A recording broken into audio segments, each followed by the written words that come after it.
This one is a very complicated anime with 36 episodes and 42 manga volumes of events to cover. Clearly, this will be a recap while trying to avoid spoilers as much as possible, but I'll also be trying to explain as much as possible about this anime, the reason behind everything happening, and its overall plot. This is Karakuri Circus Recap, and I hope you enjoy it.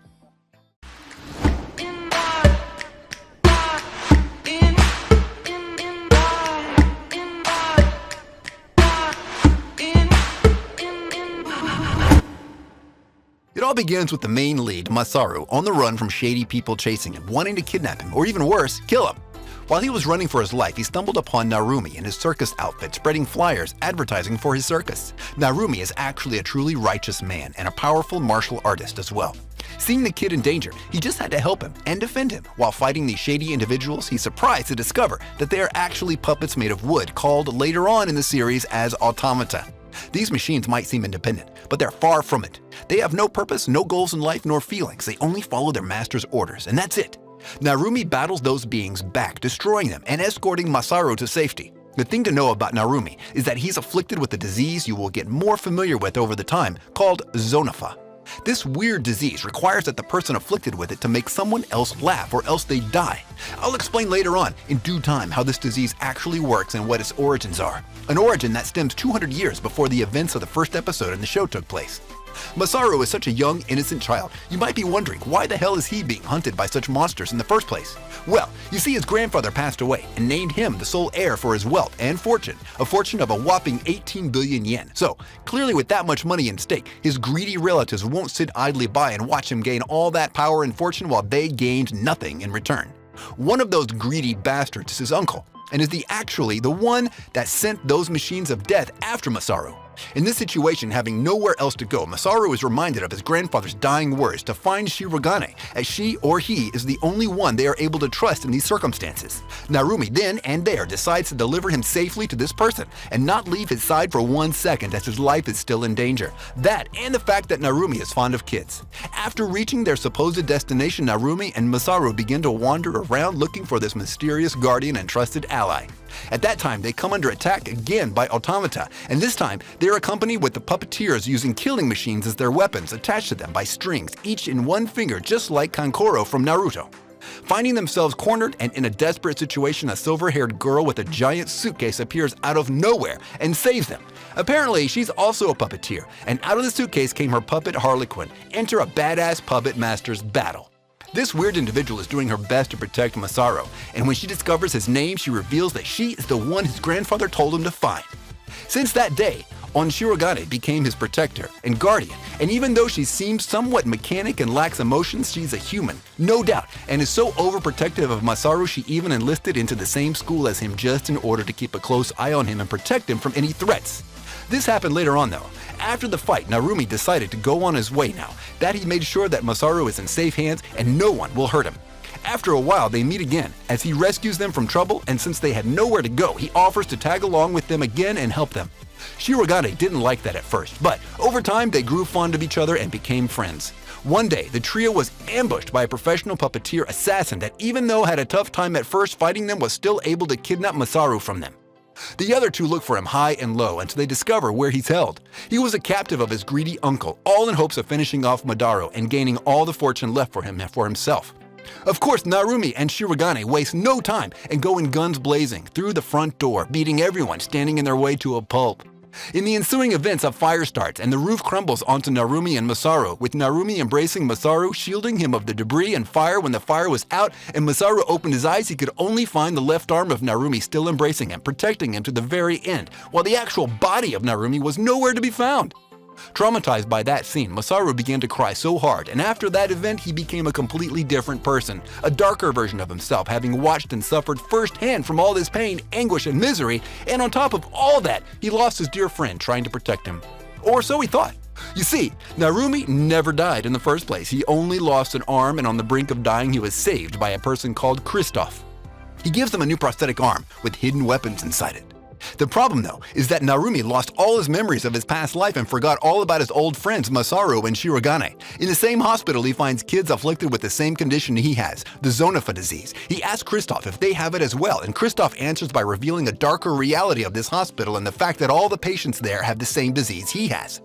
They've spent ages looking for a cure for that disease, but they had no luck at all. The only cure for this disease was something called aqua vitae, created by an alchemist hundreds of years ago, and no one knows how to acquire that solution. He then reveals that he has one vial of it and gives it to Narumi in order to cure him of his illness, lamenting in his weakness to create or find more to help the children as well. Meanwhile, Shirogane and Masaru went back to school as if nothing happened, and when a traveling circus came by their town, Masaru urged Shirogane to show off her acrobatic skills since she had already been in a circus before. Of course she accepts, and she leaves the circus owner dumbfounded in awe at her amazing skills and asks them to join his circus. Narumi then is told by Kristoff that the Zonofa disease can't be cured, but they can stop it from spreading, since they now know where it is originating from. The location this disease is spreading from is a traveling circus filled with automata, and the only way to stop this tragedy is to burn this circus to the ground. Narumi of course accepts without thinking twice of it. In order to find more about the disease, Narumi returns to his master who knows a lot about it and the dark truth behind the creation of aqua vitae and how it actually contains all the memories of those that drank it all the way to its creator, which explains the weird dreams Narumi has now. It's time to explain to you how it all started 200 years ago. The events are tied to a cycle of reincarnation that began 200 years ago when two brothers, Bai Yin and Bai Jin, traveled from China to Prague in order to study alchemy and improve their puppetry skills. The brothers encountered a beautiful woman by the name of Francine, and they both fell in love with her. The younger brother, Jin, was devastated when his elder brother Yin proposed to Francine and she agreed to marry him. Fueled by hatred and despair, Jin abducted her. After 9 years of searching, Yin arrived in Quiberon, France, only to discover that Francine had fallen ill and had been imprisoned by fearful villagers. In the hopes of curing and freeing her, Yin then worked to create the aqua vitae, an elixir of life that could impart incredible healing powers and a greatly increased lifespan.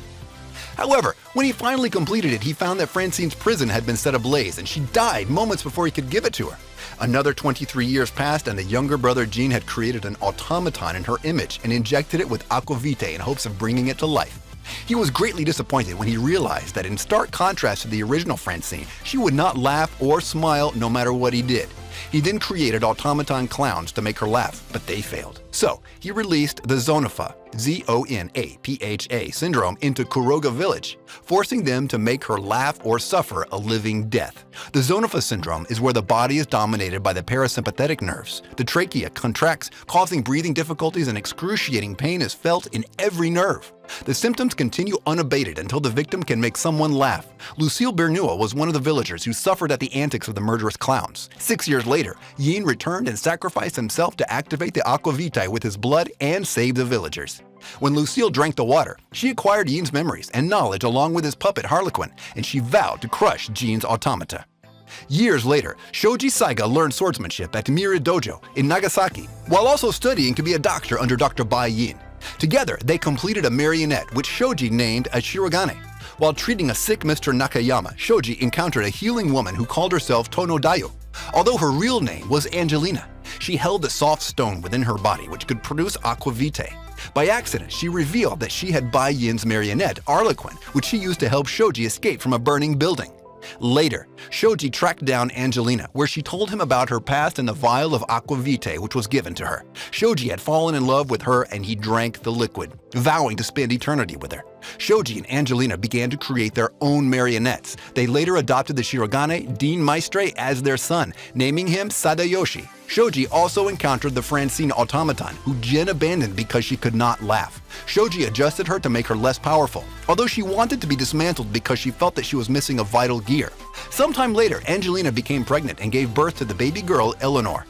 The family were attacked by automata searching for the soft stone. However, the soft stone was now inside Eleanor, and Angelina entrusted the baby to Francine. Francine fell into a well with Eleanor, who automatically turned the water into aqua vitae, which destroyed Francine, although she saved Eleanor.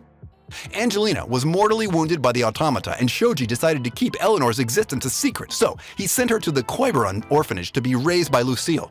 37 years later, Shoji visited the orphanage and found that Eleanor remembered him because of the memories of Francine transferred to her via the aqua vitae. Shoji then learned that Sadayoshi had a son called Masaru, whom Shoji raised as his grandson. However, Sadayoshi's plan was to leave his fortune to Masaru as bait to cause the destruction of the Kuroga clan. Sadayoshi is the reincarnation of Bai Jin, who transferred his memories into a young Bai boy using his hair and aqua vitae and then called himself Dean Maestre. who was later adopted by Shoji Saiga. He planned to transfer his memories into Masaru and essentially become immortal, but Shoji destroyed the memory data back at Karuzawa and asked Lucille to send Eleanor to protect Masaru and find the soft stone. And that's practically all the events that happened before the series began. Damn, I need to take a breather. Well, with all that explained, they discover that the creator is still alive and is actually attempting yet another mind memory transfer with the young Masaru. He is ultimately stopped eventually, and Narumi regains his memories back and asks Shirogane to marry him in the end. Nothing better than a happy ending, don't you agree? Well, I hope you guys enjoyed this video as much as I had fun making it for you. I would appreciate it if you guys like, subscribe, comment, and press that bell icon to keep you updated of all our new videos. Until next time, see ya!